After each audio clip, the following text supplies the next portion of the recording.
ஒரு நாள் காணும் இடம்லாம் காரிய இருள் சூழ்ந்திருந்தது. வானத்துல நட்சத்திரங்க இல்ல. எப்போதும் இரவுல பூமியை பார்த்தபடிதானது பொண்ணு சிரிப்ப பிரகாசிக்கிற நிலவும் இல்ல. அந்த அனந்தபுரமே அமைதியா இருந்தது. ஏன்னா அன்னைக்கு அமாவாசை.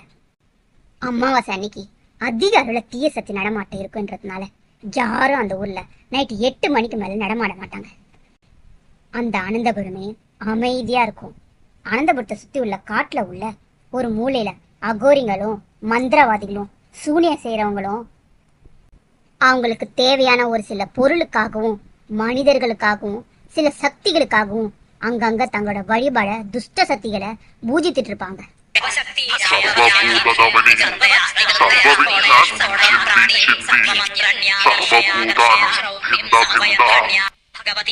அமாவாசை அன்னைக்கு மட்டும் அனந்தபுரத்தை சுத்தியுள்ள காடுகளை அநேக இடத்துல அழுகுரல் மட்டும் கேட்டுக்கிட்டே இருக்கும். அந்த ஊரோட எல்லையில இருக்கிற சுடுகாட்டுல கூட சிறு குழந்தையில இருந்த பெரிய வயசானவங்க வரைக்கும் அழுது ஒப்பாரி வச்சிட்டு இருக்க சத்தம் அப்பப்போ கேட்டுக்கிட்டே இருக்கும். அனந்தபுரத்துல மந்திரவாதிங்க மட்டும் இல்ல, சில சூனியக்காரிகளும் இருந்தாங்க. அவங்க தங்களை வெளியில காட்டிக்க மாட்டாங்க. அப்படி காட்டிக்கிட்டா அந்த ஊர்ல இருந்து ஒதுக்கி வச்சிருவாங்கன்னு பயந்து யாருக்கும் தெரியாம தலைமறைவதா இருப்பாங்க. ஆனா அமாவாசைக்கு மட்டும் அந்த நாள்ல யாருக்கும் தெரியாம தங்களோட மறைவிடத்துல தெய்வங்களுக்கு பூஜை செஞ்சு அவங்க துஷ்ட சக்திகளை பயன்படுத்திட்டு இருப்பாங்க. இந்த அமாவாசை நாளுக்காகவே ஊர்ல உள்ள சில பெரிய மனுஷங்களாம் காத்துக்கிட்டு இருப்பாங்க. ஏன்னா அன்னைக்கு அங்க இருக்கிற மந்திரவாதிகிட்ட சொல்லி தங்களுக்கு தேவையான பெண்களை வசியம் செய்யறதும் தங்களுக்கு தேவையான காரியங்கள் நிறைவேற்றிக்கிறதுக்காகவும் அவங்கள பயன்படுத்திப்பாங்க. அதனால அவங்களுக்கெல்லாம் உடனே அந்த ஊர்ல பல பெரிய மனுஷங்களும் இருந்தாங்க. அதனாலேயே அமாவாசை அன்னைக்கு யாரும் தங்களோட வீட்டை விட்டு வெளியில வரமாட்டாங்க. அவங்களோட வீட்டோட ஜன்னல் கதவு எல்லாமே மூடப்பட்டு இருக்கும்.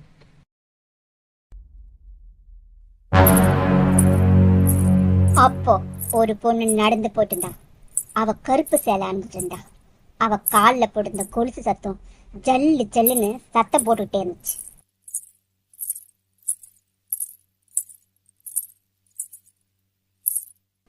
அந்த கொலுசு சத்தம் எல்லார் வீட்டுக்குள்ளேயும் நுழைஞ்சது. அந்த சத்தத்தை கேட்டு எல்லாரும் பயந்து நடுங்கிட்டு வீட்டுக்குள்ளே இருந்தாங்க. யாரும் வெளியில வரல. எங்க வெளியில வந்தா அந்த சக்தி நம்மள ஏதாவது பண்ணிடுமோன்னு பயந்து வீட்டுக்குள்ளேயே எல்லாரும் முடங்கி கிடந்தாங்க.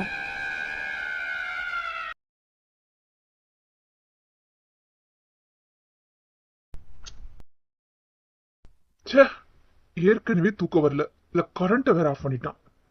சரி, கொஞ்ச நேரம் வெளியாவது போயிட்டு வரும். தம்பி, எங்க போற? இந்த நேரத்துல வெளியில போக கூடாது. இன்னைக்கு அமாவாசை. இன்னைக்கு துஷ்ட சக்திகள்லாம் அதிகம் நம்ம ஊர்ல நடமாடும். அதனால இன்னைக்கு மட்டும் போகாதப்பா. ஏமா, ஏன் போக கூடாதுன்னு சொல்றீங்க? ஒரே புழுக்கமா இருக்குமா? அதான் கொஞ்ச நேரம் வெளியில காத்து வாங்க போலான்னு. அவ்வளவுதானே தம்பி, நீ வா, நான் உனக்கு விசிறி விடுறேன். ரிஷி வா, இப்படி வந்து அம்மா மடியில படுத்துக்க.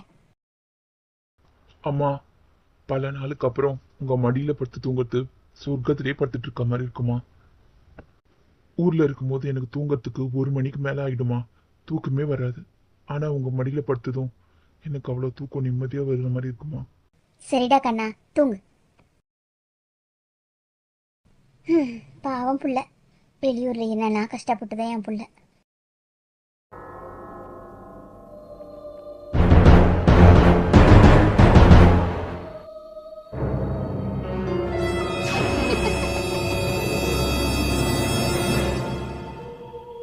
யார் இவ?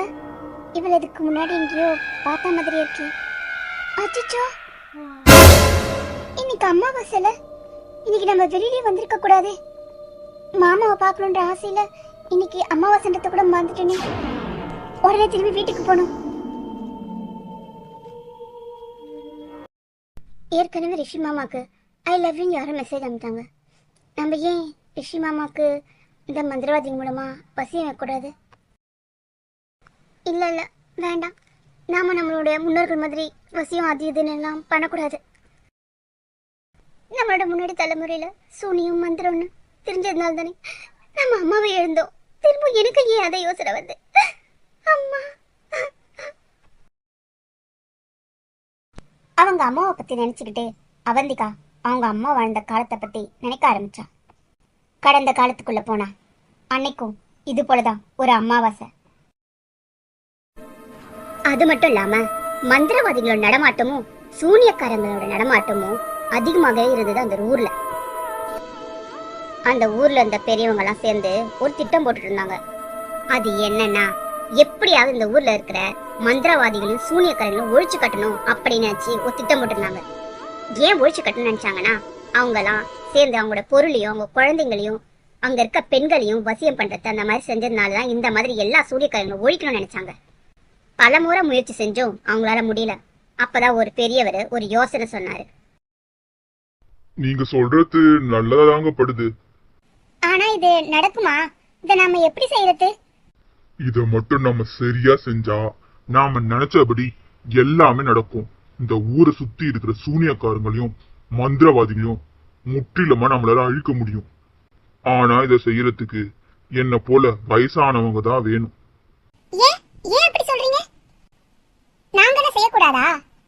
அதானே, நாங்களும் செய்யக்கூடாதா பெரியவரே? நான் சொல்றதுக்கு ஒரு காரணம் இருக்கு. அதனாலதான் என்ன போல பெரியவங்க தான் இதை செய்யணும்னு சொல்றேன். எல்லாரும் அவங்கவுங்க குடும்பத்தை பத்திரமா பாத்துக்கோங்க. இன்னைக்கு அமாவாசை. நம்முடைய திட்டத்தை நாம இன்னைக்கு செயல்படுத்தணும். அது என்ன திட்டம்னா, அந்த பெரியவர் ஒரு மந்திரத்தை எல்லாருக்கும் சொல்லி கொடுத்தாரு.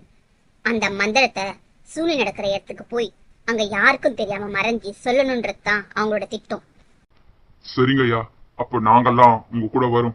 நீங்க சொன்ன மாதிரியே செஞ்சிடலாம். ஆமாங்க, நானும் வரேன். அவங்களுக்கு தெரியாம சத்தம் போடாம தான் அந்த மந்திரத்தை சொல்லணும். சரியா? அவங்க மீறி அதை கேட்டா நம்ம உயிருக்கே அது ஆபத்தாயிடும். சரிங்க ஐயா. முக்கியமான விஷயம், இதுல உயிருக்கு ஆபத்து வரலாம். அதனாலதான் வயசானவங்களை மட்டும் வர சொன்னேன். வயசானவங்க இன்னைக்கோ நாளைக்கோ தெரியாது. நம்ம செய்ய வேண்டிய கடமையை செஞ்சுட்டு போகணுன்றதுனாலதான் வயசானவங்களை கூப்பிட்டேன். ஏன் ஐயா, நாங்களும் இந்த ஊருக்காக எங்க உயிரை இழக்க தயாரா தான் இருக்கோம். அப்படி இல்ல வாசு, நீங்கெல்லாம் வாழ வேண்டிய பிள்ளைங்க. உங்களுக்காக தான் நாங்க உயிரை கொடுத்து இந்த ஊரை சரி பண்ணணும்னு நினைக்கிறோம். சரி சரி, இப்படியே பேசிட்டே நிக்க வேண்டாம். வாங்க, நம்ம திட்டத்தை செயல்படுத்துறதுக்கு இப்போத்துல இருந்து தயாராகும். ஆமா ஆமா, வாங்க போலாம்.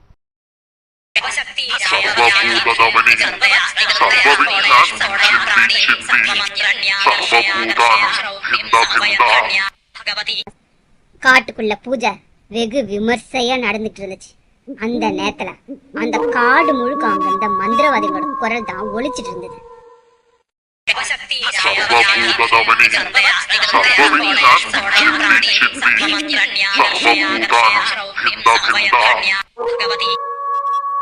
அப்ப அந்த காட்டுக்குள்ள அவங்களுக்கு தெரியாம மறைஞ்சிட்டு இருந்த அந்த வயதானவங்களும் சில மந்திரங்களை சொல்ல ஆரம்பிச்சாங்க. அத அவங்க காதுக்கு கேட்காத மாதிரி சொல்லிட்டு இருந்தாங்க. அந்த மந்திரங்க என்னன்னா, இவங்க சொல்ற அந்த தவறான மந்திரத்தை தடை பண்ணி அந்த மந்திரவாதிகளும் சூனியக்காரங்களும் யார நினைச்சு பூஜிக்கிறாங்களோ அவங்கள இழிவுபடுத்துற மாதிரி மந்திரம் அது. அப்படி பூஜைகள் முடிஞ்சதும் ஒரு உயிர் பலியை கொடுக்கணும் அப்படின்றதான் அவங்களோட விதி. ஆனா அங்க இருந்த மந்திரவாதிகளும் சூனியக்காரங்களும் எந்த ஒரு ஆடையோ கோழியோ கொண்டு வரல. அதுக்கு காரணம், ஊர் மக்கள் நமக்கு பயந்து எதையாவது கொண்டு வந்து தருவாங்க அப்படின்னு நினைச்சிட்டு இருந்தாங்க. ஆனா ஊர் மக்கள் அப்படி எதையும் கொண்டு வரல. ஒரு வழியா துர்மந்திரத்தை சொல்லிட்டு இருந்த அந்த ஊரை சேர்ந்த மந்திரவாதிகளும் சூனியக்காரங்களும் பூஜையை முடிக்கிற நேரத்துல ஒரு உயிர் இல்லாத ஒரு கோழிய ஒரு முதியவர் அந்த அக்னி குண்டத்துல தூக்கி போட்டார்.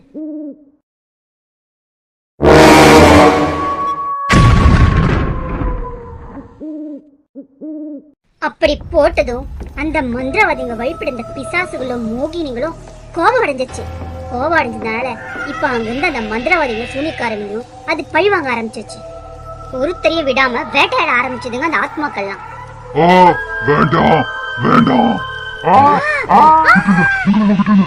விட்டுங்க, எங்களை விட்டுங்க. மொத்த பேரையும் பழி வாங்கிடுச்சுங்க அந்த ஆத்மாக்கள்.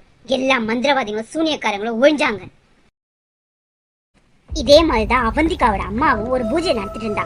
அப்ப அவ முகம் முழுக்க மூடிட்டு இருந்ததுனால அவ யாருன்னு ஊர்ல இருக்கவங்க யாருக்குமே தெரியாது.